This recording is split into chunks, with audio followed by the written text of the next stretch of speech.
اهلا وسهلا بيكم في الانوميكس. النهارده هعرض لكم 5 مسلسلات من اقوى المسلسلات في رمضان 2025. دراما بقى على اكشن على كوميديا، كل ده في وجبه دسمه. يلا بينا نبدا. يلا بينا. رمضان 2025 داخل علينا بمسلسلات تقيله جدا، دراما نار، اكشن بيولع، وكوميديا هتخليك تضحك من قلبك. والسنه دي عندنا خماسي مرعب جدا، 5 مسلسلات هيشغلوا الترند كل يوم. استعدوا لانفجار درامي غير طبيعي. انا جاي لكم النهارده ب5 مسلسلات هيعملوا دوشه في رمضان، قصص مشوقه، ابطال كبار جدا، وانتاج ضخم جدا. يلا بينا نشوف ايه الحكايه. واول مسلسل معانا في الليسته فهو فهد البطل. فهد الراجل اللي قرر يحارب الظلم بطريقته الخاصه.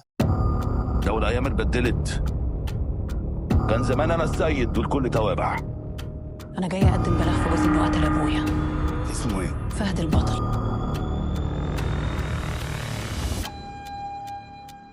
احمد العوضي راجع بمسلسل تقيل جدا، واحد صعيدي قلبه ميت وبينتقم من اللي ظلموه. بس السؤال، هو بطل فعلا ولا بلطجي؟ في المسلسل اكيد هنعرف. فهد بيبدأ حياته كراجل بسيط جدا في حارة بسيطة، لكن الاحداث بتتقلب 180 درجة وبيلاقي نفسه في صراع مع الكبار. اكشن تقيل وضرب ومطاردات، والعوضي في حتة تانية خالص السنة دي، واكيد مش هيتوصى. لو بتحب الاكشن الجامد ففهد البطل لازم يكون على لستة المسلسلات اللي هتتابعها في رمضان 2025.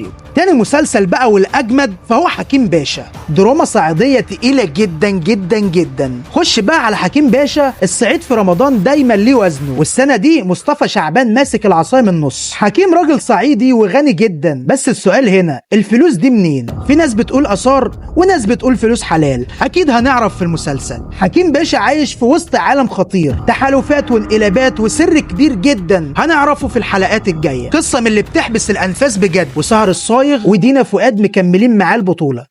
كلمتي تمشي على رقبة الكل، كبير وصغير، رجال وحريم.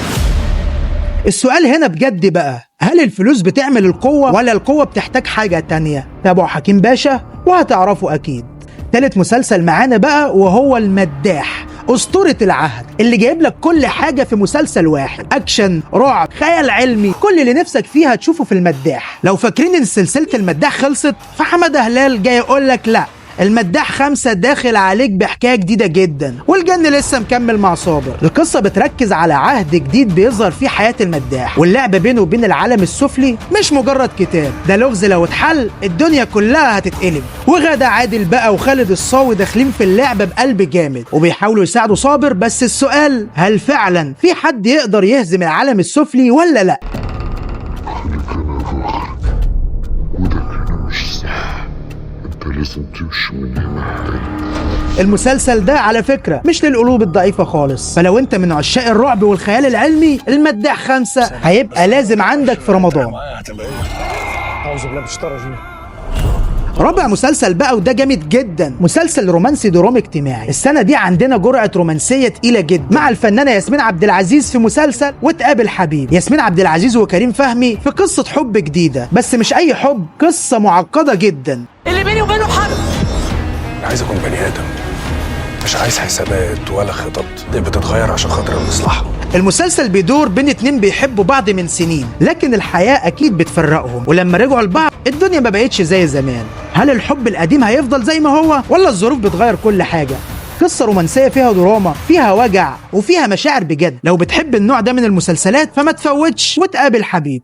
المسلسل الخامس والأخير للنجم أكرم حسني، مسلسل الكابتن. وأخيرا لو عايز تضحك فالكابتن موجود. حسام عز الدين، كابتن طيار. حضرة السادة والسيدات الأولاد، انت اثبتت كفاءة في الطيران غير عادية. أكرم حسني راجع بالكوميديا بتاعته ومعاه مغامرات جديدة وضحك من العيار التقيل. المسلسل بيدور حول شاب بيحلم يبقى كابتن في مجال معين، بس مشكلته انه فاشل في كل حاجة، وكل ما يعمل حاجة يفشل فيها، وده بيدخله في مواقف كوميدية رهيبة، والضحك هنا مضمون 100%. فلو عايز تخرج من مود الدراما التقيل الكابتن موجود، فهيبقى خيارك الأول في رمضان. وهنا معاك لستة من 5 مسلسلات تقيلة جدا، كل واحد فيهم مختلف عن التاني. مسلسل أكشن بقى، مسلسل دراما، رعب، رومانسي، وكوميديا. رمضان السنة دي واضح إنه هيبقى مولع. نستنى نعرف رأيكم في الكومنتات، إيه أكتر مسلسل متحمسين تشوفوه؟